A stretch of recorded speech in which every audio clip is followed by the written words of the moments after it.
Oh, no. Okay, good job. All right, now whenever you're ready, sorry about that. It's all good. All right, so we all seen that dude. You're either at the beach, at the mall, somewhere in your daily lives, and there's that guy walking like this. And you're like, is this guy for real? Or does he have like some form of muscular dystrophy? Or what's up with him? Like, you don't really know. Well, hopefully he doesn't. First of all, hopefully he doesn't have muscular dystrophy. That's how I'm gonna mess up to be laughing at him. But he most likely has impingement of the rotator cuff. And I know a bunch of people probably don't even know what the rotator cuff is, anything about it.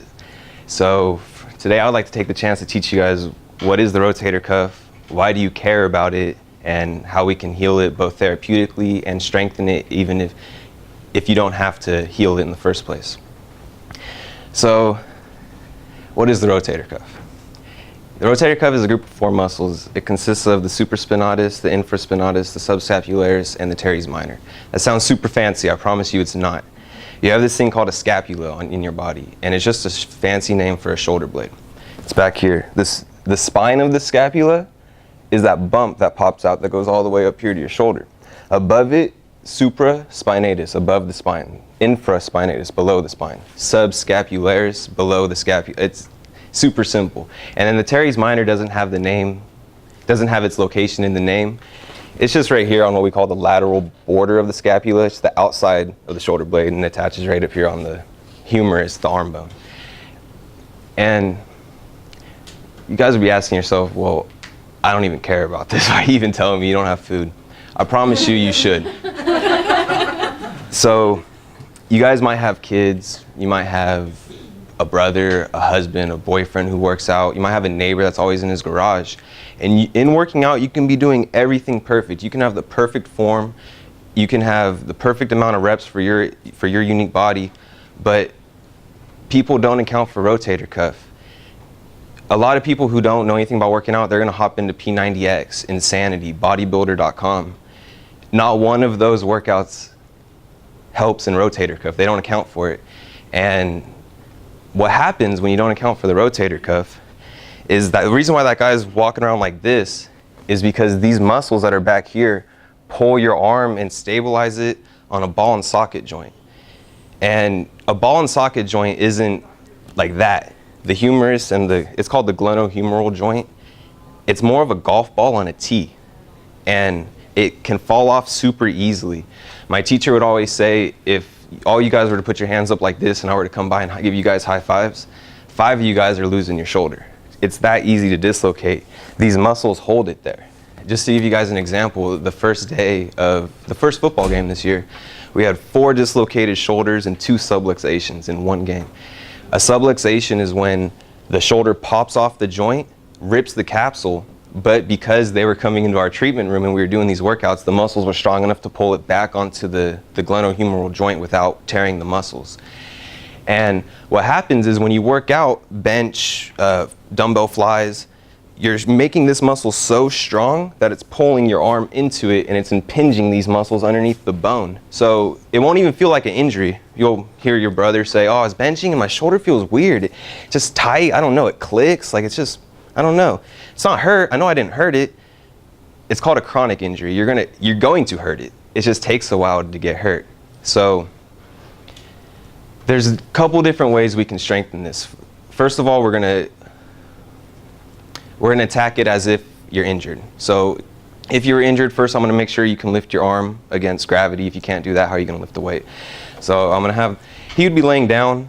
This table, I don't know, it kind of looks weird. I don't want to lay down on it. So you would have your arm retracted, which just means you pull your shoulder blades together. It's just fancy. Doctors like fancy talk, so they sound like they know what they're talking about. And depressed, down, bow, bow. From here, he would be laying down with his arm in the air. The brain is a lot smarter than you think it is. It gets bored. If you just do these shoulder workouts like, oh, it's like, okay, this guy's just pushing. This guy's just doing this. But if it's injured, and if you were to come and kind of just whack it and tell him to stabilize it there, it doesn't know. It's not doing this over and over again. It's not doing this over and over again. It's like, what's this guy doing to me? And it's having to figure out, as these muscles are working, the opposing muscle in it, underneath it, is working to stabilize it on that ball and socket joint. It's super complicated, even though it doesn't. Just the fact that you can throw a ball and not get hurt is way more complicated than we even give it credit for. So that would be one way. Where's my ball at? Okay. Another way, if they're injured, you're gonna wanna pull your shoulder blade back, drop it. You need to sit on the wall like this. These are fatigue muscles. They're not meant, hit 40 pounds something. If you do that, that's why you see those bodybuilders that can't wipe their butt when they go to the bathroom. They work out these muscles with like 20 pounds and it's not meant to be strengthened. It's meant to be fatigued. Or you can have it where you would lay down and I would have my arm hanging off of it and I would be doing the same thing but against gravity. And then from there, we're gonna strengthen it. Let's say he doesn't have a problem. He's not torn, but he feels that pinchness in his shoulder. He's a pitcher, and every time he throws it, it feels tight. So what we want to do is functionally heal this so he's using it in his terms. So I'm going to ask him to take a knee facing away from me. You're going to whack the table if you do that, bro.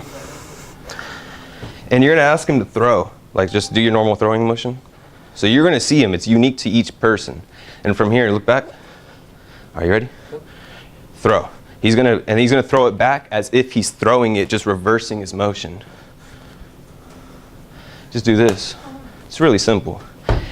No one catches it the first time. I'm impressed he did it. My teacher made me go in front. All the trainers are laughing at me because I didn't catch it. I promise you, no one will catch it the first. Not even, they do these workouts with Oakland A's players all the time. They don't even catch it first time. Then we're gonna talk about, what if you just wanna strengthen it? You're not even hurt.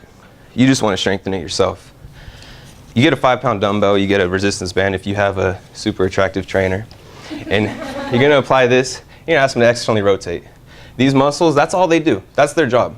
It's that simple. But because you ignore it, it gets yanked in, you crush it, you tear it, you do all these things to it just because these people that are paid to get you a beach body got you your beach body, but they didn't get you a functionally active body, and it's gonna hurt yourself.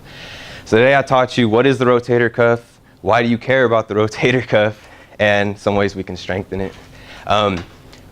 Really quick, orthopedichealth.org estimated that just from in the gym hurting yourself, not even out in public, not even out on the sports field, 7,000 to 9,000 men will be injured in the gym just because they didn't do these easy workouts. And hopefully no one you guys know will be one of them because of this. Thank you.